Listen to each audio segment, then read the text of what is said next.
in a new type of reactive politics. Candidates for the presidency of the United States had been prepackaged and designed for many, many years. What was new was an attempt to use very sophisticated or pseudo-sophisticated techniques to plumb the public psychology, to find out precisely what the desires of the individuals were, and then to come up with a candidate and a platform and images and words that exactly responded to those deep desires. This was packaging at a new level. This was polling at an extreme. I'm not going to raise taxes on the middle class. And the middle class needs a break. Government is in the way. It's taking more of your money and giving you less in return. In the name of the hard-working Americans who make up our forgotten middle class, I proudly accept your nomination for President of the United States. Stay focused. Talk about things that matter to people. You know? It's the economy, stupid. Okay? But Clinton's campaign team, led by James Carville and George Stephanopoulos, did not believe that they were capitulating to the selfish desires of the middle classes. Tax cuts were the price they had to pay to regain power. But once in power, they would still fulfill traditional democratic policies and help the poor who had been neglected under Reagan, above all with the reform of health care. They would pay for the tax cuts by cutting defence spending and increasing taxes on the very rich. In this way, they believed they were forging a coalition of the new and the old voters, both of whom could be satisfied. Probably for the first time in a generation tomorrow, we're going to win. And that means that more people are going to have better jobs. People are going to pay a little less for health care, get better care. And more kids are going to go to better schools. So thanks.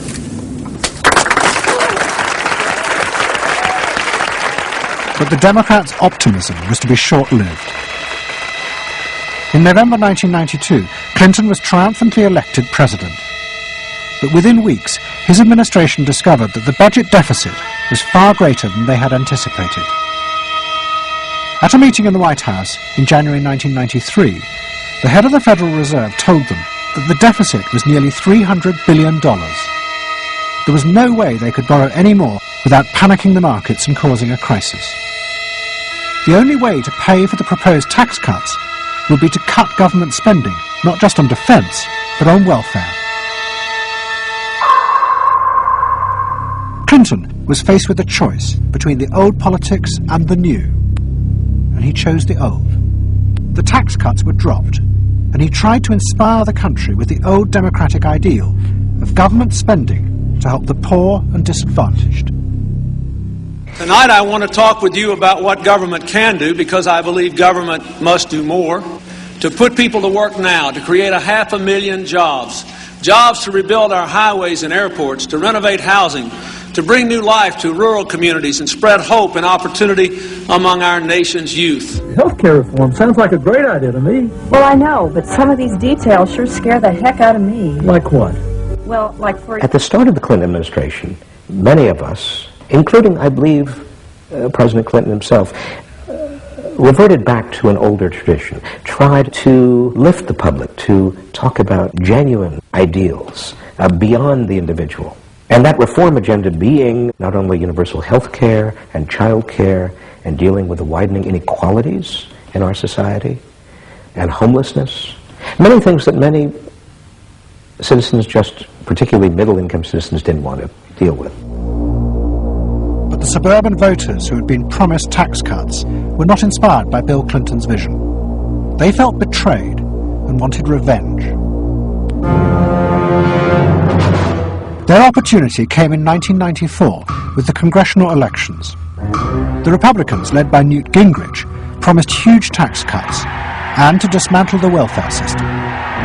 The voters who had defected to Clinton switched sides yet again, and the Republicans won both houses of Congress in a landslide. Well, I think it's a tremendous vote in favor of smaller government, lower taxes, and in a sense, renewal of the Thatcher-Reagan tradition. And I think in that sense, it's pretty decisive. It means that the welfare state is going to be less hospitable for people who are not willing to take responsibility for their own situation. No question about it. I think today is the beginning of the end of the welfare state. For Clinton, it was a disaster. Faced with a hostile Congress, there was no way for him to get his reforms through. His personal popularity plummeted, and it seemed certain he would not be re-elected in 2 years' time. In desperation, and without telling his cabinet, Clinton turned for help to one of America's most ruthless political strategists, Dick Morris. What did he want you to do? Save his butt. Clinton was in serious trouble. He had lost the '94 election. He had lost control of Congress, and he hired me to come back and help save him. So he was basically asking me to perform roughly the same role as a life preserver would if you're drowning. What Morris told Clinton was that to win re-election, he would have to transform the very nature of politics.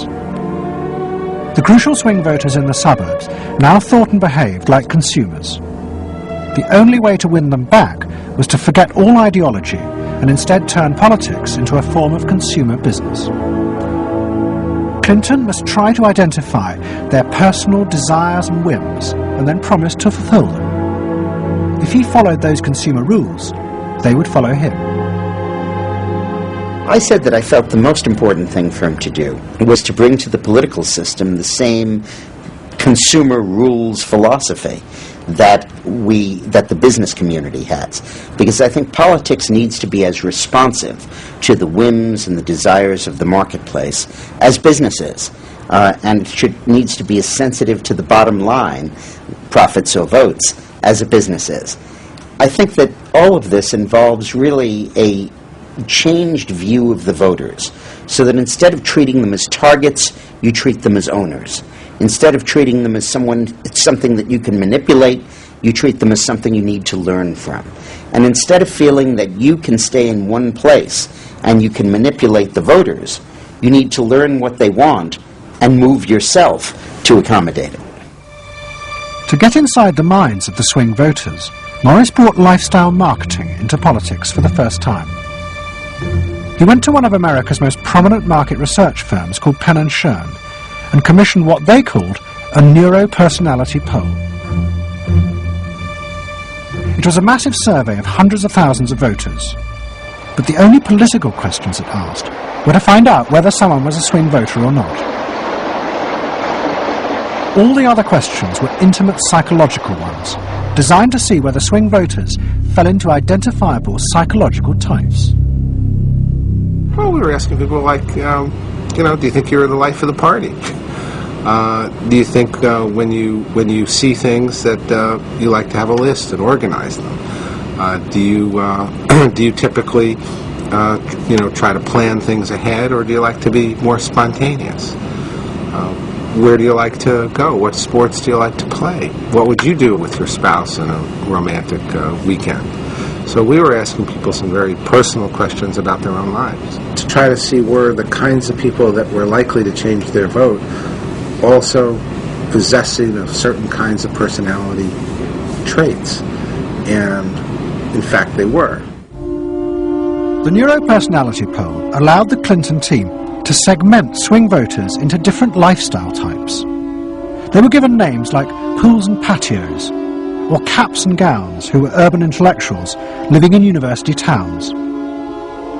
From this, the team could identify ways in which they could make individuals feel more secure in their chosen lifestyles, just as business had learned to do with products. Dick Morris called it small bore politics, tiny details of people's lives and personal anxieties which politics had never even thought about or noticed before, but which now had become the key to winning power. It was an America that focused on day-to-day practical concerns. Should I wear seatbelts? Should I stop smoking? Should I wear a school uniform? Is my neighborhood being protected? It was a not so much a new individualism as the social order as we had known it had broken down. So we got into people's heads, understood their psychology, about lifestyle, about values, what they thought was important, what issues they wanted politicians, and particularly the president,